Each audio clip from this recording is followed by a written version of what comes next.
Hello, good morning बच्चों। कैसे हो बच्चों? कल अपनों ने बात की थी विद्युत क्षेत्र की तीव्रता। विद्युत क्षेत्र की तीव्रता जो मैंने बताया था E0 बराबर होता है F/Q0। क्या बताया था? E0 = F/Q0। E0 अपने पास थी विद्युत क्षेत्र की तीव्रता। अब इसी पर आधारित अपना आज का न्यू टॉपिक है विद्युत क्षेत्र रेखाएं यानी कि electric fields lines. Electric fields lines यानी कि अगर किसी बिंदु पर देखा जाए तो कहां पर उसकी जो है विद्युत क्षेत्र रेखाएं यानी उसकी तीव्रता जो है ज्यादा होगी और कहां पर जो है विद्युत तीव्रता कम होगी। इसी पर आधारित होकर आज का अपना न्यू टॉपिक है विद्युत क्षेत्र रेखाएं। विद्युत क्षेत्र रेखाएं को अगर अपने देखें तो इसको जो है सबसे पहले किसने बताया था? फैराडे ने, माइकल्स फैराडे। माइकल्स फैराडे क्या कहता है? ये कहता है अगर किसी आप इकाई धनावेश के चारों ओर एक ऐसा काल्पनिक सतत वक्र प्राप्त कीजिए जो उसके धनावेश के क्या करे, पथ को प्रदर्शित। जैसे मैंने ये क्या किया, एक वक्र बनाया जिस पर एक आवेश बिंदु P है। अब अगर मैं इसको देखूं यहाँ पर ये इसके दिशा कौन कहाँ बता रहा है? इस साइड। और अगर इस बिंदु को देखा जाए तो ये दिशा कहाँ बता रहा है? इस साइड। यानी कि ये तुम्हारे पास होगी EP, ये R है तो ये क्या आ जाएगा? ER। तो विद्युत क्षेत्र रेखाएं की परिभाषा होगी कि एक ऐसा काल्पनिक सतत वक्र जो इकाई धनावेश के पथ को प्रदर्शित करता है उसे आप क्या बोलते हैं? विद्युत क्षेत्र रेखाएं या फिर इलेक्ट्रिक फील्ड्स लाइंस बोलते हैं। अब इन विद्युत क्षेत्र रेखाओं को जो है ना माइकल फैराडे ने बल रेखाएं भी नाम दिया गया था। क्या नाम दिया गया था? बल रेखाएं। बल रेखाओं की बजाय ये बोलते हैं क्षेत्र रेखाएं। क्षेत्र रेखाएं बोलना क्या है? ज्यादा आसान या ज्यादा उचित है। क्यों है? क्योंकि ये क्या इसके क्षेत्र को प्रदर्शित करती है। अब ये सेम वही बात है जो आप लोगों ने पहले क्या पढ़ा था, चुंबकीय बल रेखाएं। चुंबकीय बल रेखाएं जो है 10th क्लास में आप लोगों ने पढ़ा था। किसी चुंबक के चारों ओर जो है क्षेत्र को प्रदर्शित करती थी, उन्हें आप जो चुंबकीय बल रेखाएं बोलते हैं। सेम ऐसे अगर किसी आवेश के चारों ओर एक क्षेत्र विद्युत क्षेत्र प्रदर्शित करते हैं उसे हम क्या बोलते हैं? विद्युत क्षेत्र रेखाएं कहते हैं। तो ये तो बात है विद्युत क्षेत्र रेखाएं की। अब इसके जो है मुख्य कुछ पॉइंट्स है, विशेषताएं, वो तुम्हें देखनी है। क्या था? विद्युत क्षेत्र रेखाएं किसी भी बिंदु के चारों एक ऐसा सतत काल्पनिक वक्र जो इकाई धनावेश के पथ को प्रदर्शित करता है उसे जो है विद्युत क्षेत्र रेखाएं कहते हैं। इसके बारे में सर्वप्रथम जो है माइकल फैराडे ने बताया था, जिन्हें आप जो बल रेखाएं भी बोल सकते हैं। अब इसके आगे जो है कुछ विशेषताएं, विशेषताओं में ध्यान देना। क्या बोलता है? विशेषताओं के लिए कहता है पहली विशेषता क्या है? पहली विशेषता कहता है यदि आपके पास आवेश क्या धनावेश है, यदि आपके पास क्या है? धनावेश है, तो धनावेश से जो है हमेशा ही विद्युत बल रेखाएं क्या होती है? बाहर की ओर निकलेगी। क्या होगा? बाहर की ओर निकलेगी।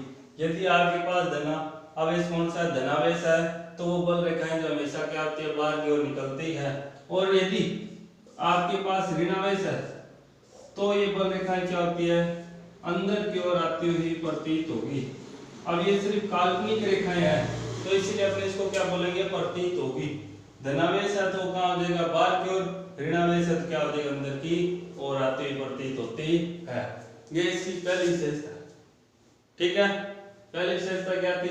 यदि आपके पास आवेश जो कैसा धनावेश है तो बल रेखाएं बाहर की ओर प्रतीत होगी। यदि आवेश आपके पास ऋणावेश है तो वो जो है अंदर की ओर प्रतीत होगी। ठीक है, आगे सेकंड नंबर।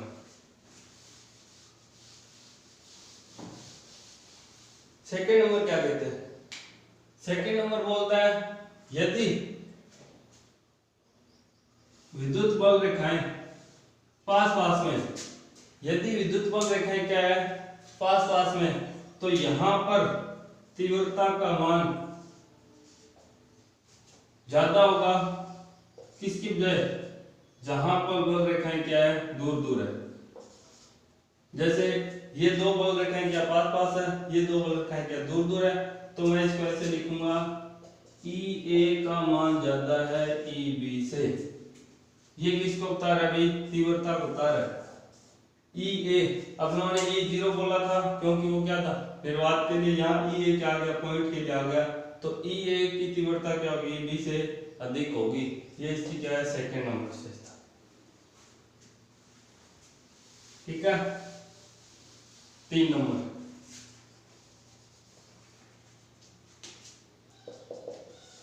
क्या कहता है, 3 नंबर कहता है अगर आपके पास कोई क्या है, चालक है, चालक पदार्थ है, तो चालक पदार्थ के विद्युत बल रेखा हमेशा क्या होती है, लंबवत होती है। चालक पदार्थ के हमेशा विद्युत बल रेखाएं क्या होगी, लंबवत होगी। जैसे मैंने ये चालक बना लिया,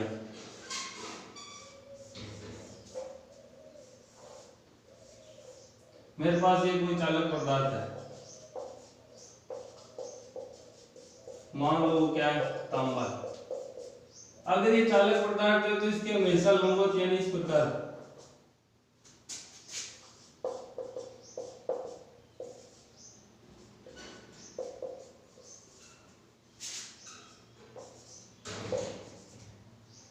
बल रेखाएं हमेशा ही चालक पदार्थ की क्या होती है, लंबवत। तुम्हें ये चीज ध्यान रखनी है। ये तुम्हारे पास क्या है, क्षेत्र रेखाएं, या जिसे क्या बोल सकते हैं, बल रेखाएं बोल सकते हैं। ये कोई चालक पदार्थ था जैसे तांबा, तो चालक पदार्थ के हमेशा बल रेखाएं क्या होती है, लंबवत होती है। ठीक है। फिर आगे 4 नंबर,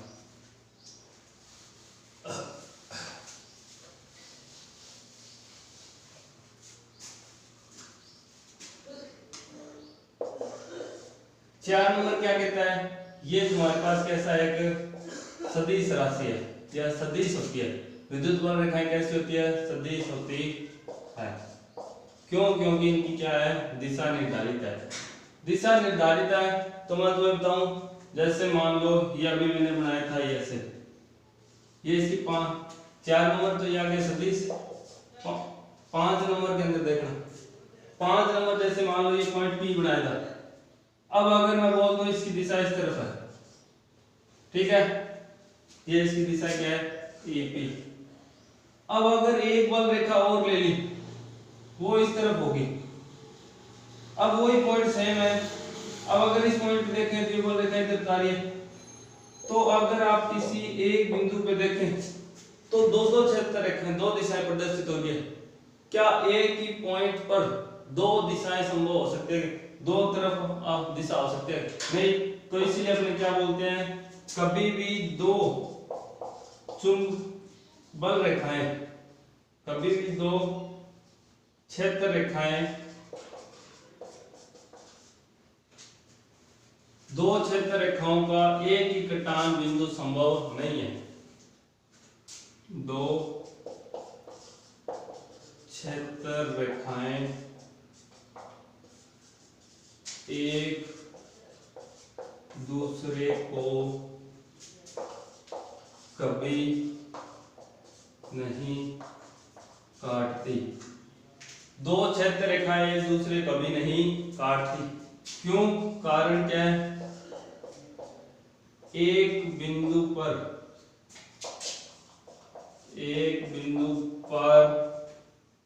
2 दिशाएं संभव नहीं है। यानी कि 2 क्षेत्र रेखाएं कभी भी एक दूसरे को एक बिंदु नहीं काटती।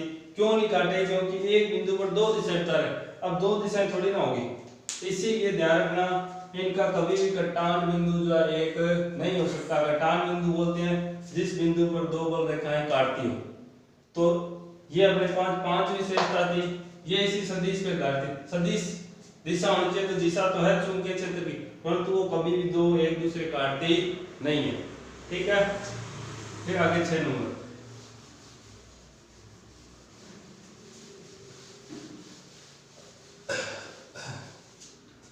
क्या बोलता है, 6 नंबर विशेषता में ये बोलता है का अगर आपके पास बहुत सारी चुंबकीय बल, एक निकाय है, जैसे क्या तुम्हारे पास एक आवेशों का निकाय है। अगर आवेशों का निकाय है तो चुंबकीय बल रेखाएं भी बहुत सारी होगी। ये चुंबकीय बल क्षेत्र रेखाएं, अगर आपके पास क्या आवेशों का निकाय है, आवेशों का निकाय है तो बल रेखाएं बहुत सारी होगी। ये बल रेखाएं जो है ना वो क्या होगी, हमेशा एक दूसरे के समांतर होगी। क्या होगी, समांतर। परिणाम में बराबर व दूरी में क्या होती है, समांतर होती है। तो इसको आप ऐसे निकलो, परिमाण में बराबर व दूरी में समांतर। यदि आपके पास क्या है, आवेशों का निकाय है, क्या है, आवेशों का निकाय है, तो बल रेखाएं जो हमेशा क्या आती है, दूरी में बराबर और समांतर, और परिणाम में क्या होगी, बराबर होगी। ठीक है। इसके अलावा ये कहते हैं इनकी संख्या, ये देख लो नीचे 7 नंबर क्या है, इसकी संख्या।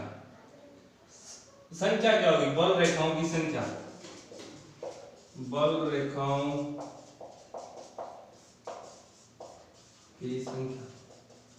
बल रेखाओं की संख्या के लिए कहता है आवेश के परिमाण के समानुपाती होती है। बल रेखाओं की संख्या क्या है, आवेश के परिणाम के समानुपाती होगी। बल रेखाओं की संख्या के आवेश के परिणाम के समानुपाती होगी। ठीक है। इसके अलावा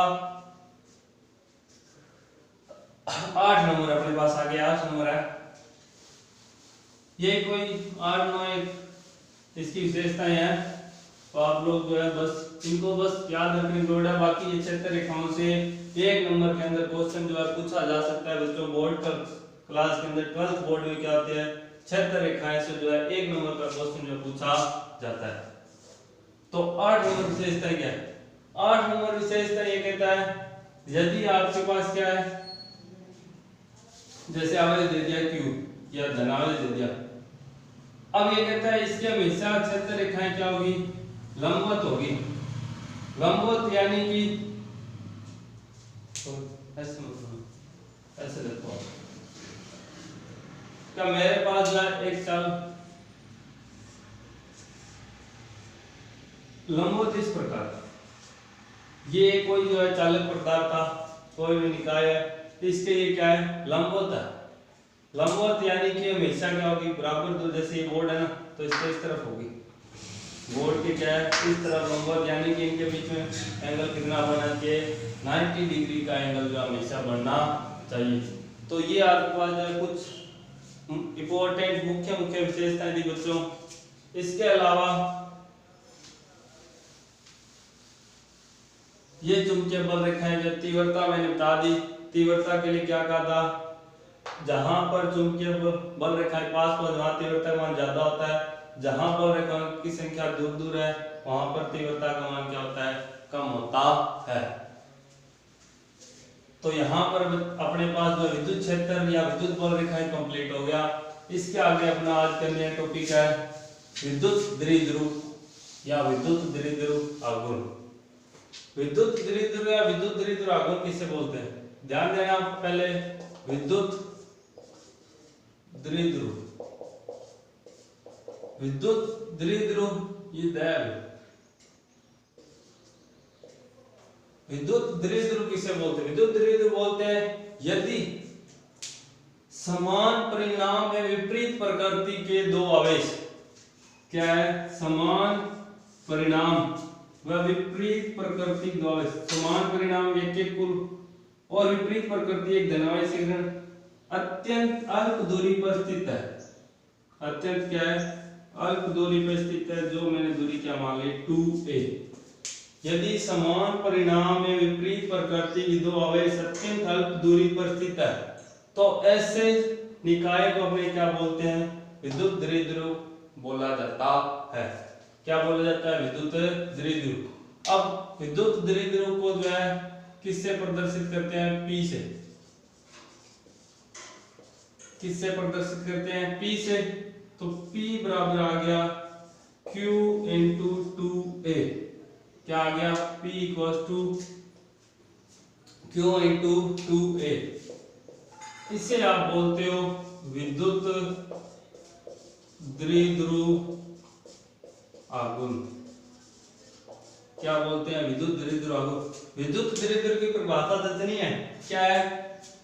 समान परिणाम व विपरीत प्रकृति की दो आवेश अत्यंत अल्प दूरी पर स्थित है, इस निकाय को अपने विद्युत द्विध्रुव कहते हैं। फिर इसके बाद में आ जाता है विद्युत द्विध्रुव आघूर्ण। आघूर्ण अगर अपने को निकालना, तो आघूर्ण के लिए क्या कहता है?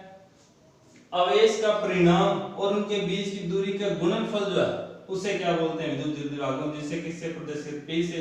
तो P इक्वल्स टू क्या आ गया? Q into 2A। अब P equals to Q into 2A, तो ये भी तुम्हारे पास एक नया फॉर्मूला आ गया। नया फॉर्मूला आ गया तो इसका क्या होगा? मात्रक होगा।